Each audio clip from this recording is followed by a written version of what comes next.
There is something magical about the house where you grew up.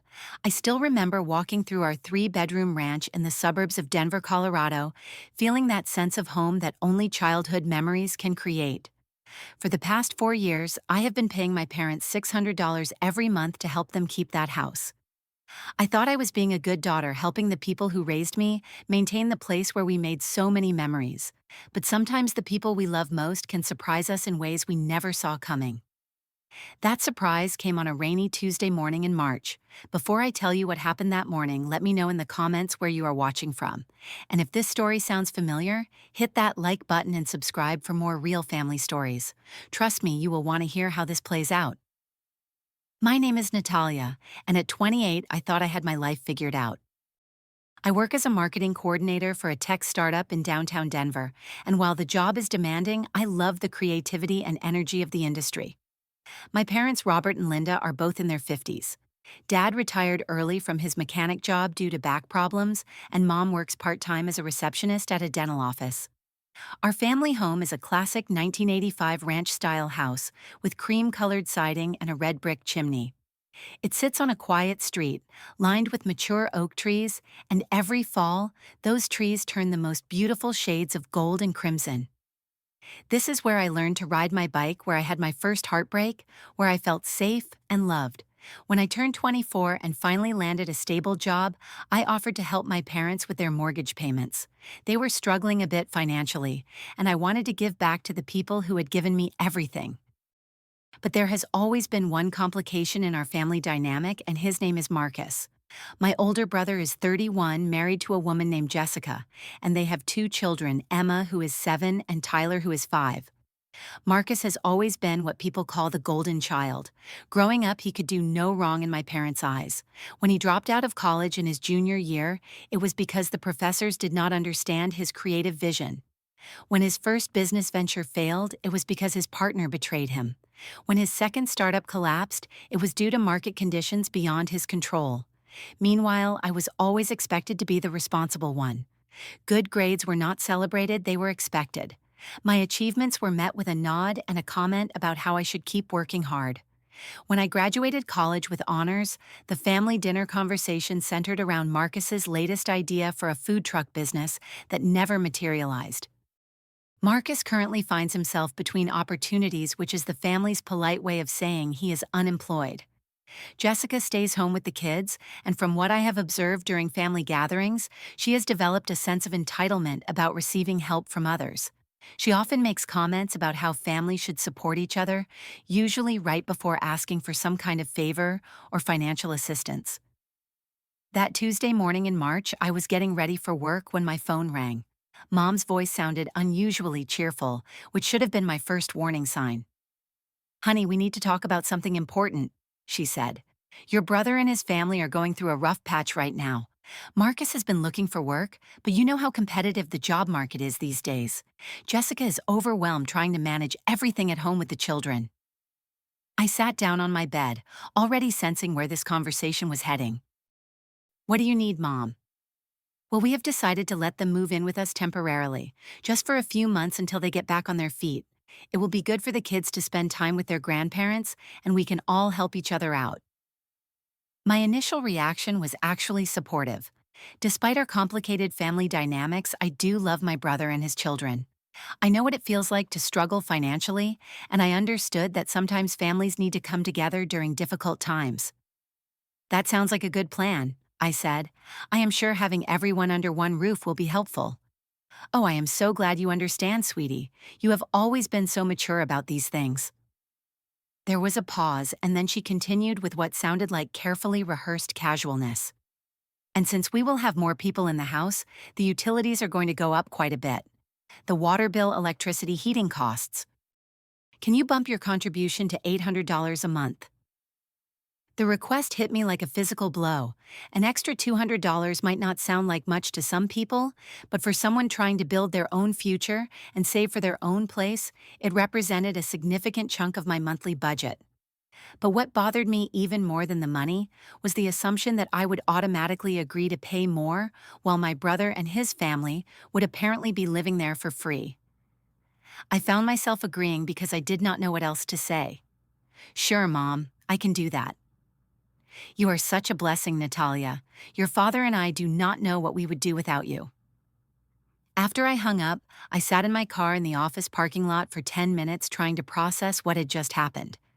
I told myself that this was temporary, that family helps family, that I was doing the right thing. But there was an uncomfortable feeling in my stomach that I could not quite shake. Marcus and his family moved in on a Saturday in late March, and I took the day off work to help them get settled.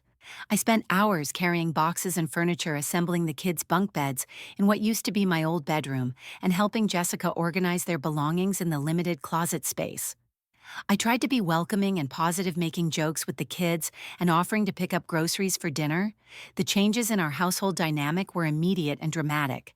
The noise level increased exponentially with two young children running through the house at all hours. The bathroom schedule became a complex negotiation every morning. The kitchen, which had always been Mom's peaceful domain, turned into a battleground of competing meal prep schedules and dietary preferences. Emma and Tyler are not bad kids, but they clearly lack the kind of structure and discipline I was raised with. They leave toys scattered throughout the house, interrupt adult conversations without consequence, and have developed a habit of treating me like a built-in entertainment system whenever I am home. Jessica quickly established herself as someone with very specific expectations about how the household should be run. She complained that the water pressure in the shower was too weak, that the kitchen needed better lighting for her morning routine, and that the living room furniture arrangement did not work for the children's playtime. Rather than adjusting to our existing household, she seemed to expect everyone else to accommodate her preferences. 2 weeks after they moved in, Mom approached me with another financial request. Sweetie, having 4 extra people in the house has really increased our grocery bill. I was wondering if you could contribute another $100 monthly to help with food costs. I agreed, even though it meant I would have to cut back on my own grocery budget and start eating more meals at the office. The following week, it was school supplies for the kids. The week after that, Jessica mentioned that Emma needed new clothes for spring, and somehow that became another expense I was expected to help cover. By the end of the second month, I was contributing over $900 monthly to various household expenses, while Marcus and Jessica contributed nothing. My savings account, which I had been building steadily for 3 years, was shrinking rapidly. I found myself working late at the office, not just because of my workload, but because I could not afford to go out with friends or engage in the social activities that used to bring me joy. The breaking point came on a Thursday evening in May when I overheard a phone conversation that changed everything. I had come home early with a migraine and was lying in my bedroom when I heard Mom talking to someone in the living room. The walls in our house are thin, and her voice carried clearly down the hallway. "Do not worry about finding jobs yet," she was saying. "Take some time getting settled in. Natalia covers everything anyway, so there is no rush." Then I heard Marcus's voice, and the laughter in his tone made my blood run cold. She has always been the sucker in the family, Mom. As long as she keeps writing those checks, why should we stress ourselves out? "I know, right," Mom replied. "Sometimes I think about asking her for even more money. The car needs new tires and the roof has that leak near the back bedroom." I lay there in my bed with my hands shaking and my heart pounding so hard I thought it might burst out of my chest. The migraine that had been a dull ache behind my eyes exploded into sharp, stabbing pain. I felt nauseous and dizzy not from the headache, but from the realization that my own family saw me as nothing more than a source of income. This was not a temporary arrangement to help my brother get back on his feet. This was a calculated plan to use my sense of family loyalty and guilt to subsidize their lifestyle indefinitely. I thought about all the times growing up when Marcus got new toys while I was told I needed to earn money for my own purchases. I remembered how his mistakes were always forgiven while mine were met with lectures about responsibility and consequences. The next few weeks were torture. I tried to go about my normal routine, but everything felt different. When Mom asked me to pick up dinner for everyone on my way home from work, I heard the underlying expectation that I would also pay for it. When Jessica mentioned that the kids needed summer camp enrollment fees, I saw the assumption in her eyes that I would handle that expense too. My work performance started to suffer. My boss, Sarah, noticed that I seemed distracted and exhausted during meetings. My creativity, which had always been my strongest asset, felt completely depleted. I was missing deadlines and struggling to focus on projects that used to energize me. At night, I would lie awake calculating expenses and trying to figure out how long I could sustain this financial drain before I would be forced to move back in with my parents permanently, unable to afford my own place ever again.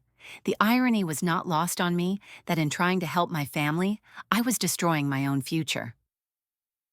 The final straw came on a Sunday in June.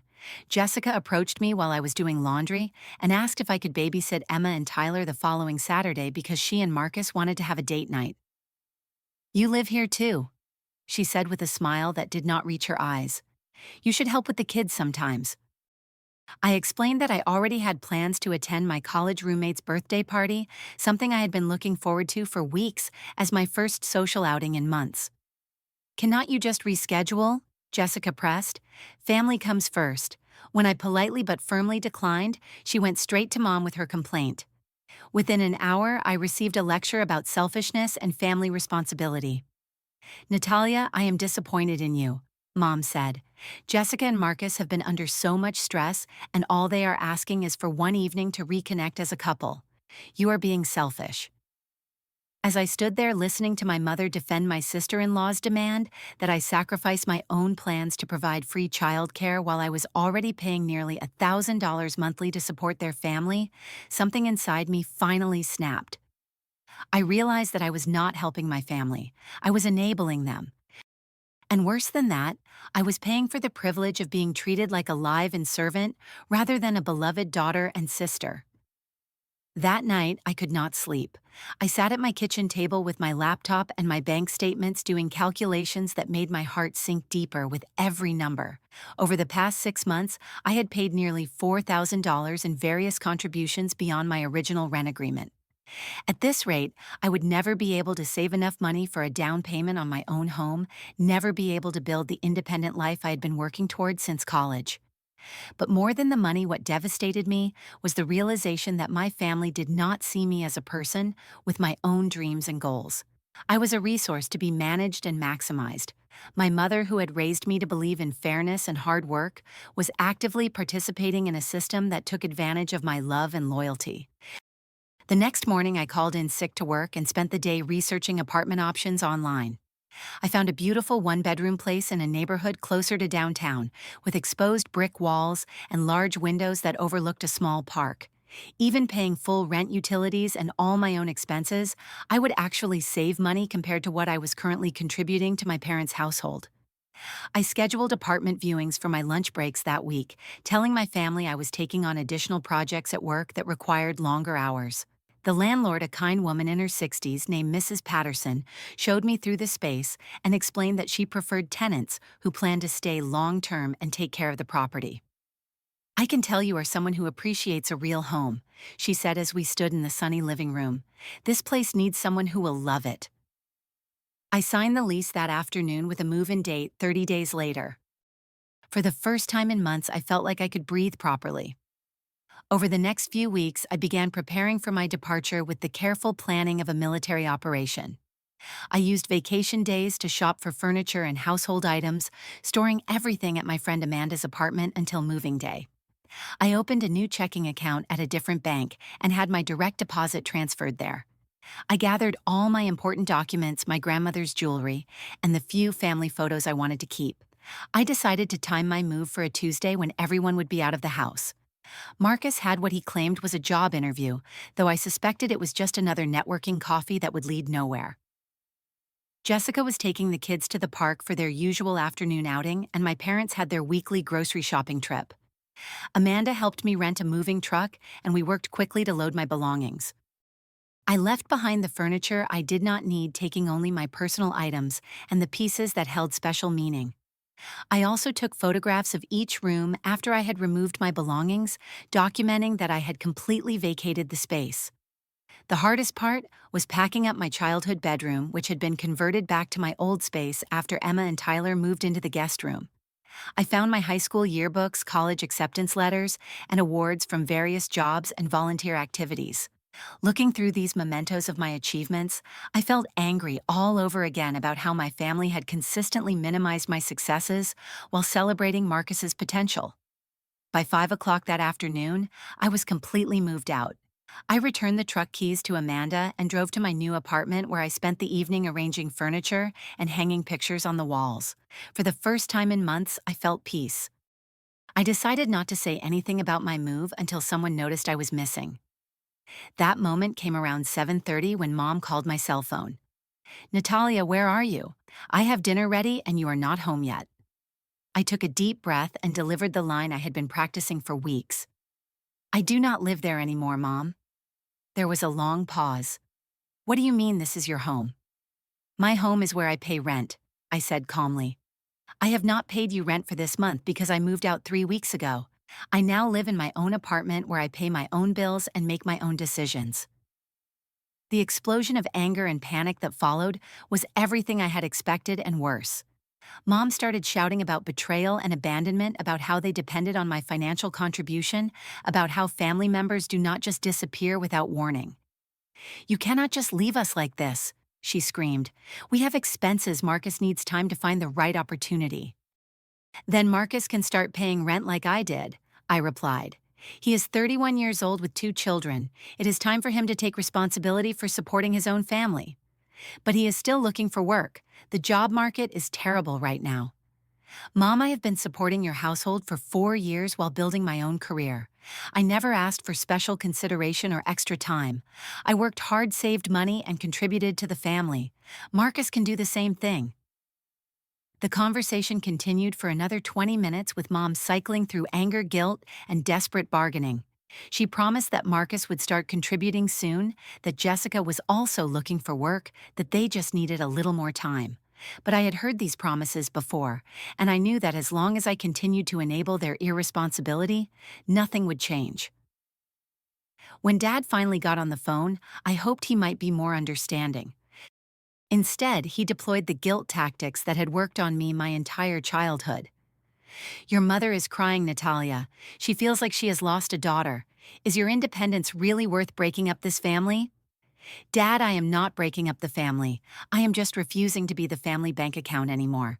I will always love you and Mom, but I cannot continue to sacrifice my own future to subsidize choices that other adults are making." I hung up the phone and immediately blocked their numbers on social media. Then I went to the grocery store and bought ingredients for my favorite pasta dish, something I had not been able to afford in months due to all the extra contributions I was making to the household budget. The next few days brought a constant barrage of attempts to contact me. Marcus called from different numbers, alternating between threats and attempts at emotional manipulation. Jessica sent messages through mutual acquaintances calling me selfish and accusing me of abandoning my niece and nephew. Mom tried reaching me through my workplace, forcing me to ask my boss to screen calls. But I also started to hear about the consequences of my departure through the family gossip network. My cousin David called to tell me that Mom had been frantically calling relatives, asking for temporary loans to cover the increased household expenses. Within 2 weeks of my departure, the reality of supporting 4 additional people on a part-time receptionist salary and Dad's small disability check became impossible to ignore. Marcus was forced to take a part-time position at a warehouse, something he complained about bitterly to anyone who would listen. According to David, Marcus was angry about the early morning start time, the physical nature of the work, and the fact that his supervisor was younger than him and treated him like any other entry-level employee. Jessica reluctantly applied for retail positions and managed to get hired at a department store in the mall. She was working evenings and weekends, which meant that Mom and Dad suddenly found themselves providing childcare for Emma and Tyler much more often than they had anticipated. The financial pressure on my parents became overwhelming quickly. Dad called me from a number I did not recognize, and I made the mistake of answering. "Natalia, we need to talk," he said, his voice tired and strained. "This situation is not working. Your mother is stressed out constantly. We cannot afford the utility bills with so many people in the house, and Marcus and Jessica are not contributing nearly enough to cover their expenses.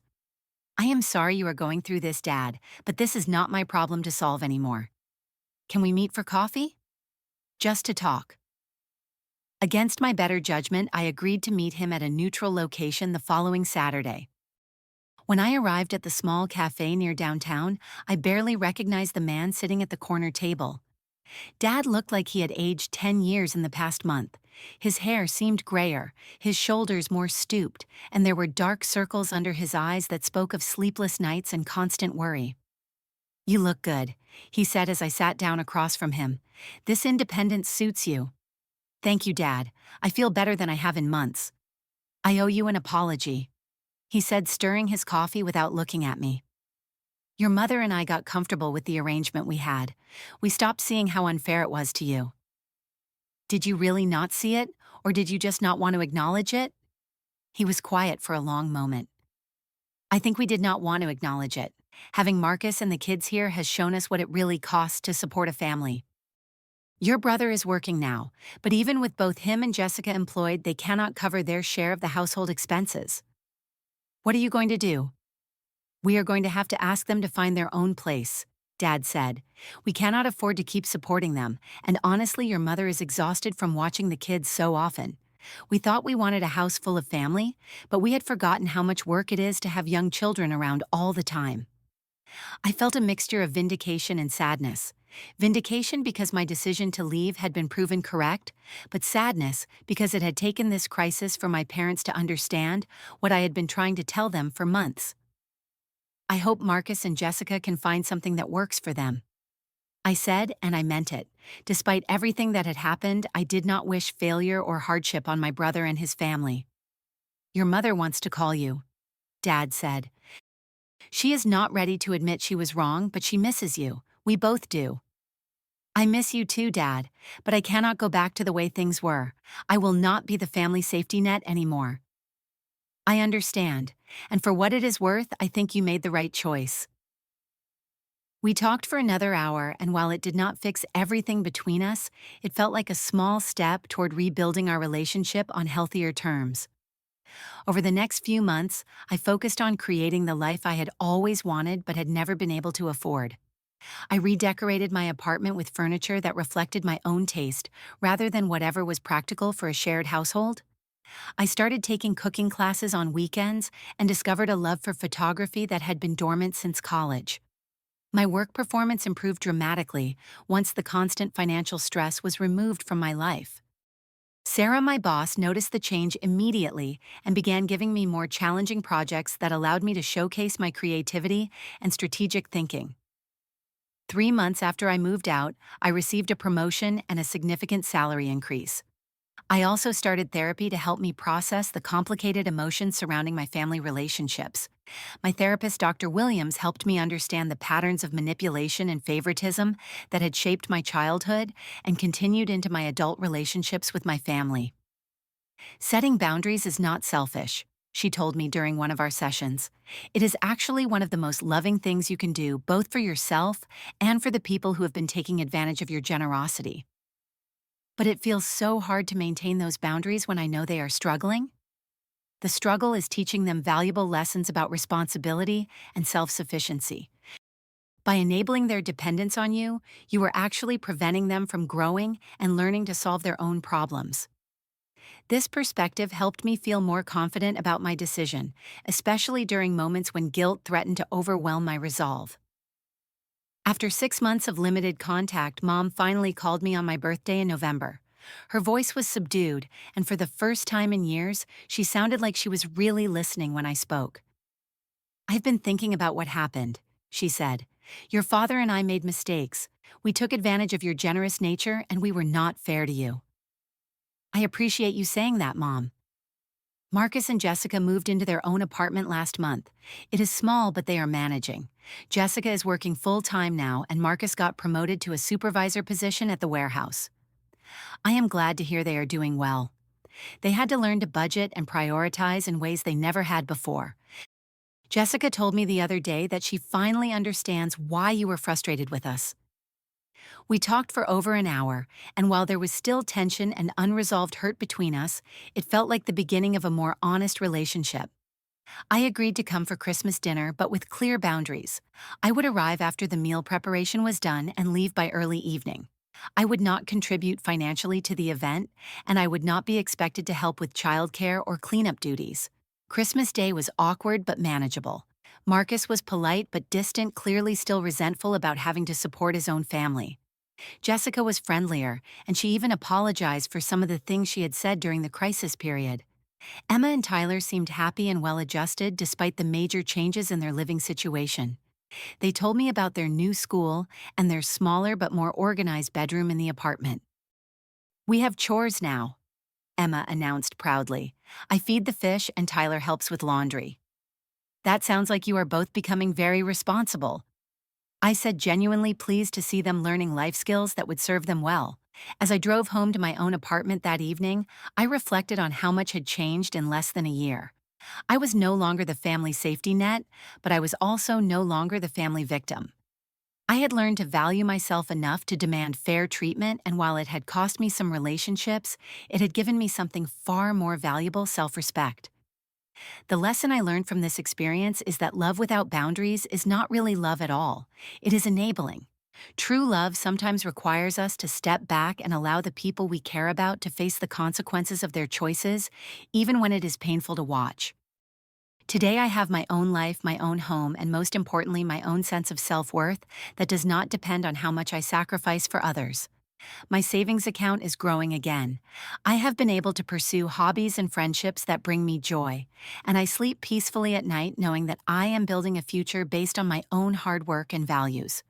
My relationship with my family is still complicated, but it is more honest than it has ever been.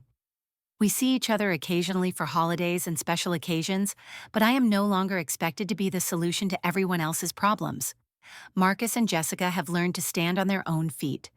My parents have adjusted to a more realistic lifestyle, and I have discovered what it means to put my own oxygen mask on first. Sometimes the bravest thing you can do is walk away from people who take your love for granted. I learned that being the good daughter does not mean being the used daughter. And you know what? I sleep better at night knowing that my family learned to stand on their own 2 feet, even if it took losing their safety net to figure it out. Have you ever found yourself in a situation where family members took advantage of your generosity? How did you handle it? Let me know in the comments below, because your story might help someone else who is struggling with similar boundaries. If this story resonated with you, please hit that like button and subscribe for more real-life family stories. And do not forget to share this video with someone who might need to hear that it is okay to put themselves first sometimes. Thank you for listening to my story, and I hope it reminds you that your own happiness and financial security matter just as much as anyone else in your family. Take care of yourselves out there, and remember that sometimes the most loving thing you can do is refuse to enable someone else's irresponsibility.